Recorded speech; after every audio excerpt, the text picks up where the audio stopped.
Hindi raw sa baha mamamatay ang mga Pilipino, kundi sa kasakiman ng mga nasa gobyerno.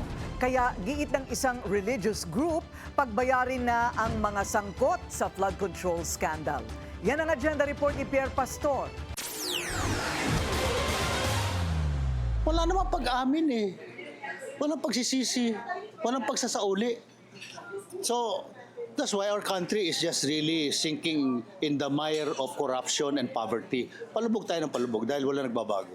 Mahigit 50 taon na raw lumalaban sa katiwalian sa gobyerno ang running priest na si Father Robert Reyes at handa raw siya na magpatuloy ng 5 taon pa. Siya at iba pang pari at protest groups ay patuloy na nananawagan na huwag mapapagod at tumigil ang taong bayan sa pagpoprotesta hanggat walang nananagot sa mga katiwaliang nagaganap sa bansa. Inilunsad kanina ng grupong simbahan at komunidad laban sa katiwalian o Siklab kasama ang Akbayan, ilang Makati residents at employees ang month-long series of protest bago ang malawakang pagkilos sa November 30. Sa November 7 ang White Friday protest sa EDSA Shrine, November 14 ang White Ribbon Walk versus Corruption sa Makati, sa November 17 ang Student Action Against Corruption na kasabay ng International Student Day at sa November 23 magtatagpo-tagpo rin sa Centennial Celebration of Christ the Servant King sa Christ the King Parish sa Green Meadows. Kung dati, ang privileged residents ng Makati City ay hindi gaanong nakikilahok sa mga kilos protesta. Ngayon, lumalabas na rin sila sa mga kalsada. We, the residents of Makati, want to also help address these problems.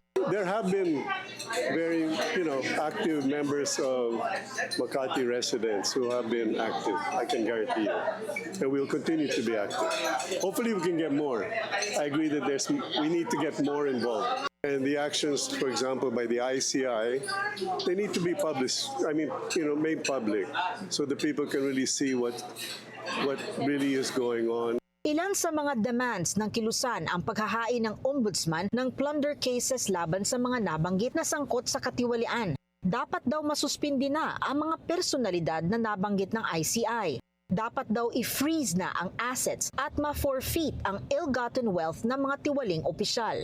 Dapat agaran din daw ipatupad ang implementasyon ng Pledge of Transparency ng ICI at hindi na i-delay ang live streaming ng mga pagdinig nito. Mahigpit din nilang binabantayan ang mga hakbang at imbestigasyon ng Malacanang ni Ombudsman Boying Rimulya at ng ICI. Ayon pa kay Father Reyes, nakikibahagi ang religious sector para sikaping manatiling mapayapa ang mga kilos protesta. Para sa agenda, Pierre Pastor, Billionaire News Channel. Manatiling nakatutok sa Billionario News Channel. Sumubaybay sa aming social media accounts at mag-subscribe sa aming YouTube channel para sa mga bago at eksklusibong balita.